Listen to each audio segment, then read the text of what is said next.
ನನ್ನೆಲ್ಲ ಆತ್ಮೀಯ ವೀಕ್ಷಕರಿಗೆ ಹಳ್ಳಿಕಟ್ಟೆ ನ್ಯೂಸ್ ಚಾನಲ್ಗೆ ಪ್ರೀತಿಯ ಸ್ವಾಗತ. ವೀಕ್ಷಕರೇ, ಈ ದಿನ ನಾವು ನಮ್ಮ ಹಳ್ಳಿಕಟ್ಟೆ ನ್ಯೂಸ್ ಚಾನಲ್ಲಿ ರಾಜ್ಯದಲ್ಲಿ ನಡೆಯುತ್ತಿರತಕ್ಕಂತಹ ಒಂದು ಪ್ರಮುಖ ಸುದ್ದಿಯ ಬಗ್ಗೆ ಗಮನವನ್ನು ಹರಿಸೋಣ. ಏನಪ್ಪ ಅದು ಅಂದರೆ, ರಾಜ್ಯದ ನಗರ ಸ್ಥಳೀಯ ಸಂಸ್ಥೆಗಳ ವ್ಯಾಪ್ತಿಯಲ್ಲಿ ಬರುವಂತಹ ಈಗಾಗಲೇ ಬಾಕಿ ಇರುವಂತಹ ಆಸ್ತಿಗಳಿಗೆ ಕೇವಲ 3 ತಿಂಗಳುಗಳ ಒಳಗಾಗಿ ಈ ಖಾತೆಯನ್ನು ನೀಡಲು ಪೌರಾಡಳಿತ ಇಲಾಖೆ ಸಿದ್ಧತೆಯನ್ನು ನಡೆಸಿದೆ. ಹಾಗೆ ಈ ಒಂದು ಅಭಿಯಾನವನ್ನು ಶುರು ಮಾಡಲು ಈಗಾಗಲೇ ಸರ್ಕಾರ ಎಲ್ಲ ಒಂದು ಕ್ರಮಗಳನ್ನು ಕೈಗೊಂಡಿದೆ.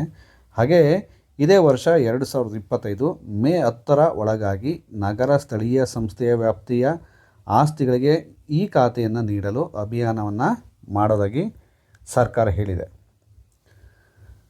ಈ ಒಂದು ಈ ಖಾತಾ ಕಾರ್ಯವಿಧಾನ ಯಾವ ರೀತಿ ಕಾರ್ಯವನ್ನು ನಿರ್ವಹಿಸುತ್ತೆ ಅನ್ನೋದು ನಾವು ಗಮನಿಸೋದಾದರೆ, ನಗರ ಸ್ಥಳೀಯ ಸಂಸ್ಥೆಗಳಲ್ಲಿ ಈ ಖಾತೆಯನ್ನು ನೀಡಲು ಬಾಕಿ ಇರುವಂಥ ಆಸ್ತಿಗಳ ಮಾಲೀಕರನ್ನು ಮೊದಲು ಗುರುತಿಸಬೇಕಾಗುತ್ತೆ. ಹಾಗೆ ಗುರುತಿಸಲಾದಂತಹ ಮಾಲೀಕರಿಗೆ ಈ ಖಾತೆಯನ್ನು ಪಡೆಯಲು ಬೇಕಾದ ದಾಖಲೆಗಳನ್ನು ಸಲ್ಲಿಸಲು ಅವರಿಗೆ ಮಾಹಿತಿಯನ್ನು ಕೊಡಬೇಕು. ಹಾಗೆ ನಗರ ಸ್ಥಳೀಯ ಸಂಸ್ಥೆಗಳಲ್ಲಿ ಈ ಖಾತಾ ಪಡೆಯಲು ಮಾಹಿತಿ ನೀಡುವ ಸಲುವಾಗಿ ಒಂದು ಸಹಾಯವಾಣಿಯನ್ನು ಸ್ಥಾಪಿಸಬೇಕು. ಹಾಗೆ ಈ ಸಹಾಯವಾಣಿಯಲ್ಲಿ ಈ ಖಾತೆಗೆ ಸಂಬಂಧಿಸಿದಂತೆ ವಿಷಯದ ಪರಿಪೂರ್ಣ ಮಾಹಿತಿ ಇರುವಂತಹ ಸಿಬ್ಬಂದಿಯನ್ನು ಅದಕ್ಕೆ ನೇಮಕ ಮಾಡಬೇಕು. ಹಾಗೆ ಸಹಾಯವಾಣಿ ಸಂಖ್ಯೆ ಮತ್ತು ವಾಟ್ಸಪ್ ಸಂಖ್ಯೆಯನ್ನು ವ್ಯಾಪಕವಾಗಿ ಪ್ರಚುರವನ್ನು ಪಡಿಸಬೇಕು ಅಂತೇಳಿ ಈಗಾಗಲೇ ಹೇಳಲಾಗ್ತಿದೆ.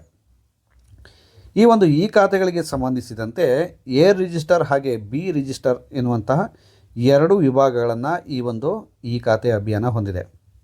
ಹಾಗೆ ಅದನ್ನು ನಾವು ನೋಡೋದಾದರೆ, ಎ ರಿಜಿಸ್ಟರ್ನಲ್ಲಿ ಏನೇನು ಆಸ್ತಿಗಳು ಇರ್ತವೆ ಮತ್ತು ಯಾವ್ಯಾವು ಅದಕ್ಕೆ ಸಂಬಂಧಪಟ್ಟಂಥ ಆಸ್ತಿಗಳಾಗಿರ್ತವೆ ಅಂತ ಗಮನಿಸೋದಾದರೆ, ಗ್ರಾಮ ಠಾಣ, ಸರ್ಕಾರ ಅಥವಾ ಸರ್ಕಾರದ ನಿಗಮ ಮಂಡಳಿಗಳಿಂದ ನೀಡಲಾದ ಹಕ್ಕುಪತ್ರಗಳು, ಹಾಗೆಯೇ ಕಂದಾಯ ಇಲಾಖೆಯಿಂದ 94CC ಅಡಿಯಲ್ಲಿ ನೀಡಲಾದ ಹಕ್ಕುಪತ್ರ, ಸಕ್ಷಮ ಪ್ರಾಧಿಕಾರದಿಂದ ಅನುಮೋದನೆಯಾದಂತಹ ಬಡಾವಣೆಯಲ್ಲಿನ ಸ್ವತ್ತುಗಳು, ಇವೆಲ್ಲವೂ ಸಹ ಎ ರಿಜಿಸ್ಟರ್ನಲ್ಲಿ ಬರ್ತವೆ. ಹಾಗೆಯೇ ಇನ್ನು ಬಿ ರಿಜಿಸ್ಟರ್ನಲ್ಲಿ ಏನೇನು ಬರ್ತವೆ ಆಸ್ತಿಗಳ ವಿವರ ಅಂತಂದರೆ, ಭೂ ಪರಿವರ್ತನೆಯಾಗಿ ಸಕ್ಷಮ ಪ್ರಾಧಿಕಾರದಿಂದ ಅನುಮೋದನೆಯಾಗದಂತಹ ಬಡಾವಣೆಗಳಲ್ಲಿನ ನಿವೇಶನಗಳು, ಕಟ್ಟಡಗಳು, ಹಾಗೆಯೇ ಭೂ ಪರಿವರ್ತನೆಯಾಗದೆ ಉಪವಿಭಜನೆ ಮಾಡಿ ನಿವೇಶನಗಳಾಗಿ ಮಾರಾಟ ಮಾಡಿರುವಂಥ ಆಸ್ತಿಗಳು ಮತ್ತು ಕಟ್ಟಡಗಳು, ಇವೆಲ್ಲ ಬಿ ರಿಜಿಸ್ಟರ್ನಲ್ಲಿ ಬರ್ತವೆ.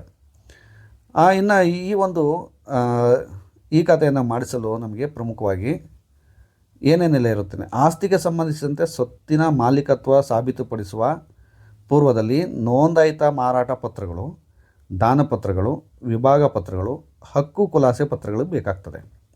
ಹಾಗೆ ಪ್ರಸಕ್ತ ಸಾಲಿನವರೆಗೆ ಋಣಭಾರ ಪ್ರಮಾಣ ಪತ್ರವನ್ನು ನಾವು ಪಡೆದುಕೊಳ್ಬೇಕಾಗತ್ತೆ. ಹಾಗೆಯೇ ಚಾಲ್ತಿಯಲ್ಲಿರುವಂತಹ ಸಾಲಿನ ಆಸ್ತಿ ತೆರಿಗೆಯನ್ನು ಪಾವತಿಯನ್ನು ಮಾಡಿರಬೇಕಂತ ಆ ಒಂದು ರಸೀದಿಯನ್ನು ಇಟ್ಕೊಂಡಿರಬೇಕು. ಹಾಗೆ ಮಾಲೀಕರ ಫೋಟೋ ಮತ್ತು ಒಂದು ಸ್ವತ್ತಿನ ಫೋಟೋ, ಹಾಗೆ ಮಾಲೀಕರನ್ನು ಗುರುತಿಸುವಂತಹ ಒಂದು ಸರ್ಕಾರಿ ಗುರುತಿನ ದಾಖಲೆಯ ಪ್ರತಿಯನ್ನು ನಾವು ಈ ಒಂದು ಈ ಖಾತೆಯನ್ನು ಮಾಡಿಸಲು ಬೇಕಾಗುವಂತಹ ದಾಖಲೆಗಳಾಗಿರ್ತವೆ. ಹೀಗೆ ಸರ್ಕಾರ ಮೇ 10 ಈ ಎಲ್ಲ ದಾಖಲೆಗಳನ್ನು, ಅಂದರೆ ಈ ಖಾತೆಗೆ ಬೇಕಾಗಿರುವಂತಹ ಎಲ್ಲ ದಾಖಲೆಗಳನ್ನು ನಾವು ನೀಡಿದ ಸಂದರ್ಭದಲ್ಲಿ ನಮಗೆ ಈ ಖಾತೆ ಈಗ ಸುಲಭವಾಗಿ ಸಿಗುತ್ತೆ ಅಂತ ಹೇಳ್ಬೋದು. ಎಷ್ಟೋ ವರ್ಷಗಳ ಕಾಲ ಈ ಖಾತೆಗಾಗಿ ಈ ಹಿಂದೆ ಓಡಾಡಿದ್ದುಂಟು.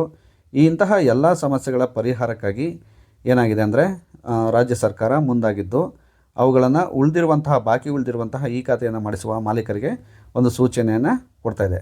ಹಾಗೆ ರಾಜ್ಯ ಮಟ್ಟದಲ್ಲಿ ಸ್ಥಾಪಿಸಲಾದಂತಹ ಸಹಾಯವಾಣಿ ಸಂಖ್ಯೆ ಏನಾಗಿರುತ್ತಪ್ಪ ಅಂದರೆ 6366674001. ಈ ಸಂಖ್ಯೆಯನ್ನು ನಾವು ಸಂಪರ್ಕವನ್ನು ಮಾಡಬೇಕಾಗಿರುತ್ತದೆ. ಹೆಚ್ಚಿನ ಮಾಹಿತಿಯನ್ನು ಸಹ ಇಲ್ಲೂ ಸಹ ನೀವು ಪಡೆದುಕೊಳ್ಬೋದು.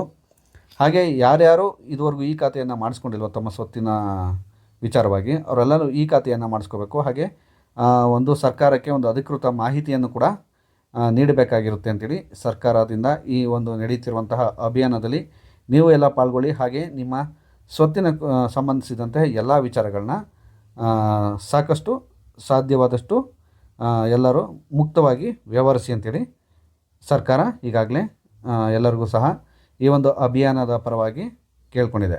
ವೀಕ್ಷಕರೇ, ಈ ಥರದ ಹೆಚ್ಚಿನ ಮಾಹಿತಿಗಾಗಿ ನಮ್ಮ ಚಾನಲ್ನ ನೋಡ್ತಾ ಇರಿ. ಹಾಗೆ ಸಬ್ಸ್ಕ್ರೈಬ್ ಮಾಡಿ. ಹಾಗೆ ಈ ಒಂದು ಕಂಟೆಂಟ್ ಇಷ್ಟ ಆದರೆ ನಮ್ಮ ಈ ಒಂದು ವಿಷಯವನ್ನು ಕೂಡ ಶೇರ್ ಮಾಡಿ. ಹಾಗೆ ಇತರರಿಗೂ ಈ ವಿಷಯವನ್ನು ಮುಟ್ಟಿಸೋದಕ್ಕೆ ಪ್ರಯತ್ನ ಪಡಿ. ಧನ್ಯವಾದಗಳು ವೀಕ್ಷಕರೇ.